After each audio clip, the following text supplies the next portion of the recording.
देश को नफरत की आग में झोंकने वाले पत्रकार सुधीर चौधरी और आज तक पर एफआईआर हुई दर्ज। हिंदू मुस्लिम करना पड़ा भारी। आपको बता दें कि जहां एक तरफ देखने को आया कि कांग्रेस ने बेंगलुरु के शेषाद्रीपुरम पुलिस स्टेशन पर आज तक के पत्रकार सुधीर चौधरी के ऊपर एफआईआर दर्ज कराई, तो वहीं बताया गया कि एक बार फिर सुधीर चौधरी द्वारा कर्नाटक की एक स्कीम के बारे में झूठ दिखाया गया। यही नहीं, सुधीर चौधरी द्वारा आज तक पर जहां एक तरफ कर्नाटक की स्कीम के बारे में झूठ दिखाया गया, तो वहीं दूसरी तरफ हिंदू मुस्लिम भी किया गया।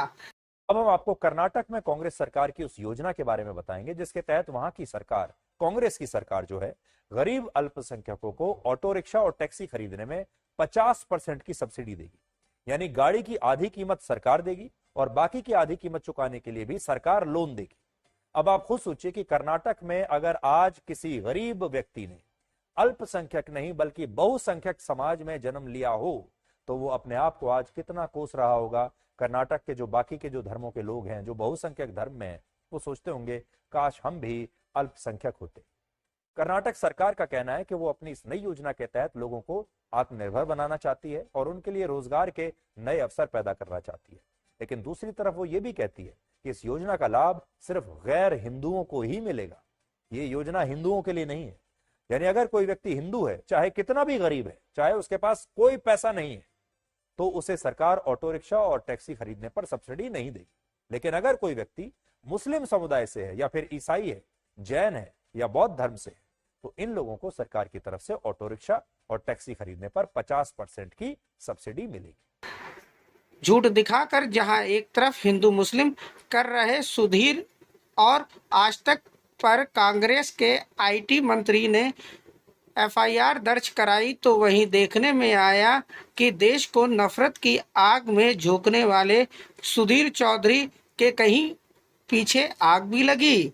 आपको बताते चले कि कांग्रेस के मंत्री प्रियांक खरगे ने जहां एक तरफ ट्विटर के ऊपर आज तक को ट्वीट करते हुए इस खबर को लेकर अपनी आपत्ति दर्ज कराई, तो वहीं इस दौरान बताया गया कि उन्होंने सुधीर चौधरी और आज तक पर एफआईआर लिखाकर गोदी मीडिया का मुंह काला कर दिया।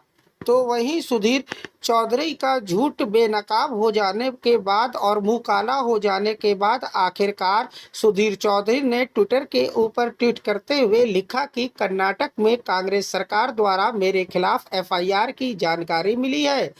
सवाल का जवाब एफआईआर, वो भी गैर जमानती धाराओं के साथ, यानी गिरफ्तारी की पूरी तैयारी।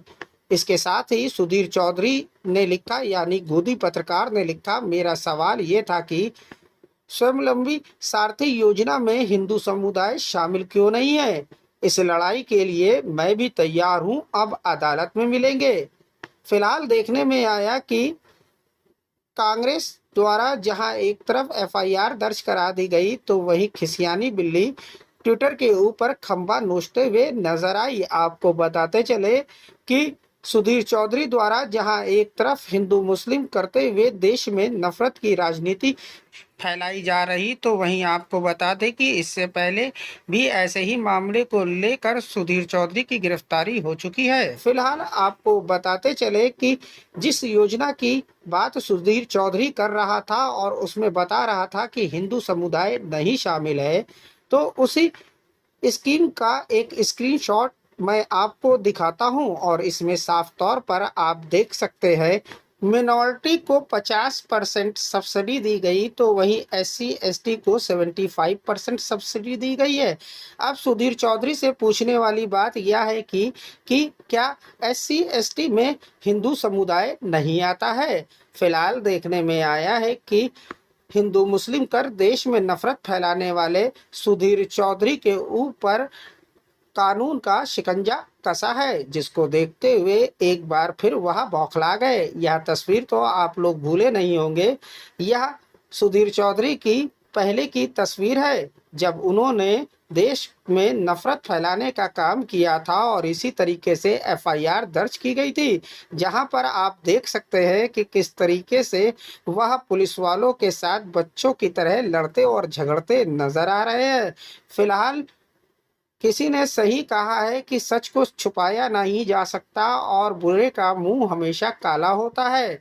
लग रहा है कि अब यह हाल सुधीर चौधरी का भी और आज तक जैसे गोदी मीडिया का होने वाला है, क्योंकि जनता जाग रही है और जनता को हिंदू मुस्लिम से नहीं, अपने रोजगार और देश के विकास से लेना देना है।